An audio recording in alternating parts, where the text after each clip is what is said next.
Olá, pessoal do sétimo ano. Nossa aula de história é a continuação do capítulo passado. Tá? A gente está vendo o capítulo 10. Né? A gente parou, vocês fizeram atividade até a página 219.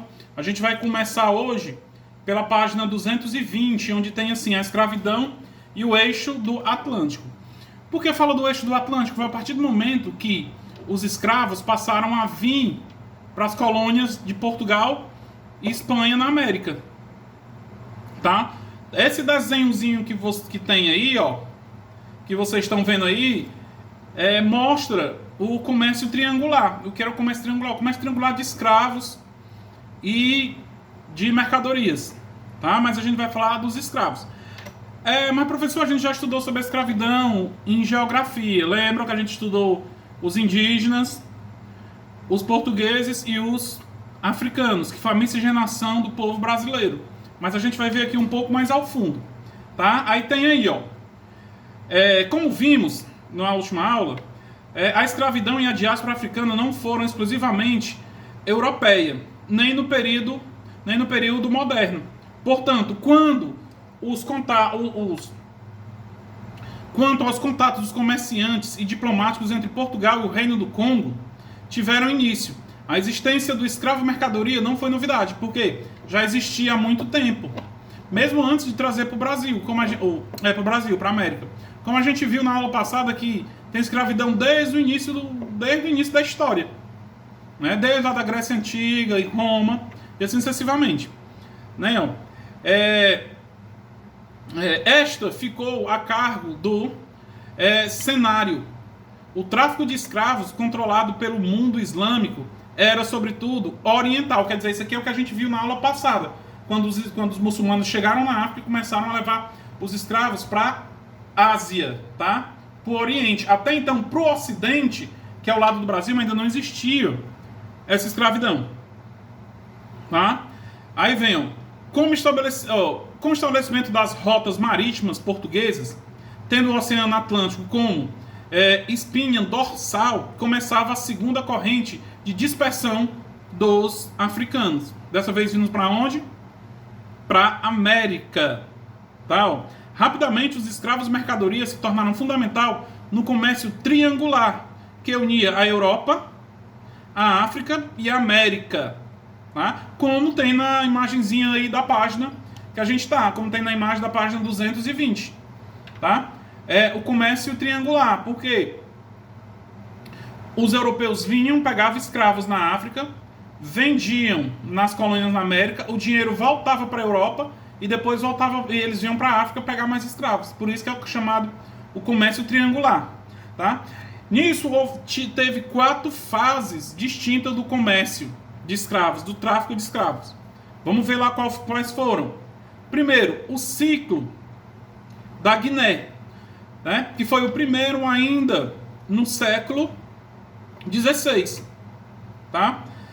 O que é que acontece? Quando os índios começaram a ser catequizados aqui no Brasil, e na América Portuguesa, na América Espanhola, teve que começar a trazer escravos de fora, porque os jesuítas não deixavam mais os índios ser escravizados. Qual foi a saída? Pegar escravos na África. Mas precisavam onde? Em Guiné-Bissau, Senegal, Gâmbia. Os escravos foram absorvidos pelo plantio da cana-de-açúcar. Então, eles, nesse primeiro ciclo, já vieram para trabalhar na cana-de-açúcar, porque os índios se negavam a trabalhar, os jesuítas não deixavam. Aí veio o segundo ciclo, o ciclo angolano, já no século XVII, ó, com o assentamento dos portugueses em Angola, teve início o ciclo angolano da escravidão. Né? O que acontece? Quando os portugueses dominaram Angola, chegaram até Angola, começaram a pegar escravizados de lá também. Professor, não era melhor dizer que vieram todos da África? Não, porque não foi toda a África que veio escravos. Tem esse ciclo aqui que eu estou explicando, é de onde eles vieram. Tá? Por exemplo, se eu botasse na prova, de onde vieram os escravos? Se você botar na África, estaria certo. Mas se eu dissesse assim, de quais locais os escravos vieram da África? Você teria que botar ciclo de Guiné, ciclo de Angola, e assim sucessivamente. Tá? Aí vamos ver lá, ó. O argumento de que as mãos cristãs os cativos teriam chance de salvação após a morte, incentivou a conversão forçada. Quer dizer, muitos africanos, eles se converteram ao catolicismo, deixando as suas religiões de lado, a religião afro, o candomblé, né, entre outros, foram ser cristãos, na esperança de serem salvos. Né? Aí surgiu também na África os pombos, feiras de escravos, ou os pombeiros, né? Escravos que negociavam a compra de outros escravos em nome de um senhor. O que é que acontece? Esses senhores, esses escravos, invadiam as tribos africanas, sequestravam e vinham trocar os escravos nos portos, tá? Principalmente com os portugueses, tá? Aí tem um outro ciclo, o ciclo de Benin e Dahomey, né? Nesse último ciclo colonial foram trazidos as etnias Yorubás, Jé e Miná. Pessoal, infelizmente a gente não está em sala para a gente ver os vídeos sobre os povos Yorubás, mas até hoje tem vários descendentes dos povos Yorubá, como exemplo de Carlinhos Brau, que faz parte do Ídolos Infantil, né? Ídolos Kids, alguma coisa assim.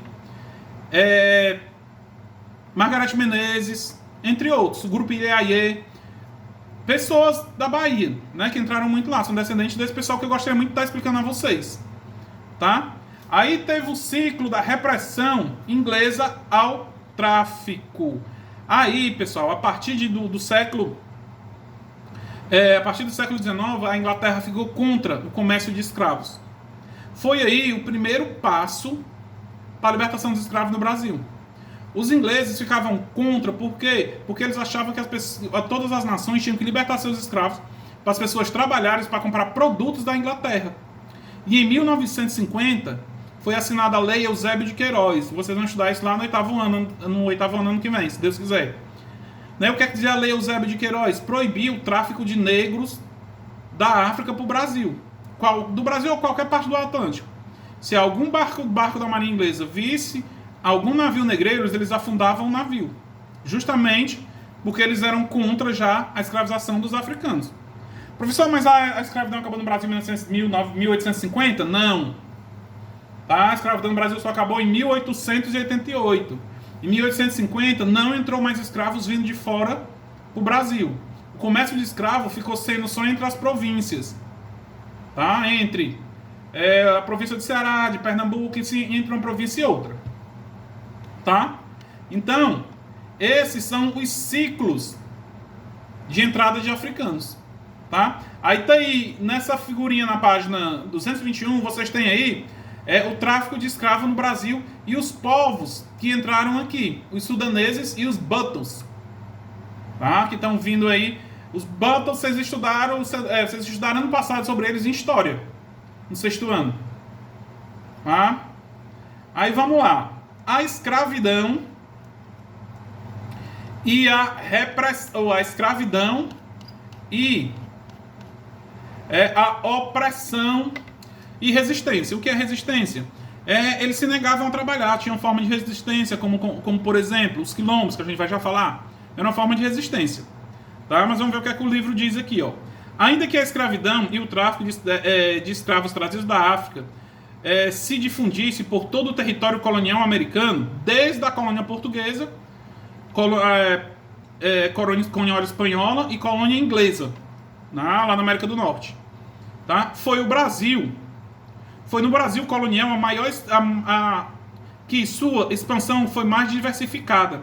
Ao longo dos séculos entre os séculos 16 e 19, a escravidão foi às mãos e os pés de vários sistemas produtivos, como o plantio e o beneficiamento da cana-de-açúcar e a exploração de jazigos de ouro e o cultivo do café. Quer dizer, durante esses 3 séculos, vários escravos vieram para o Brasil. Primeiro, trabalhar na lavoura da cana-de-açúcar. Depois, na extração do ouro, quando foi descoberto o ciclo do ouro. E depois, trabalhar nas lavouras de café, que foram as economias do Brasil nesse período. Tá? Vamos ver o que é também estavam presentes em atividades complementares, como a pecuária, atividades portuárias, tarefas domésticas, bem como na execução das obras artísticas, A escravocracia era totalmente dependente do escravo. Entretanto, é importante frisar que o africano não foi a primeira opção de mão de obra escrava no Brasil colonial. Por quê? Porque o primeiro foi os índios.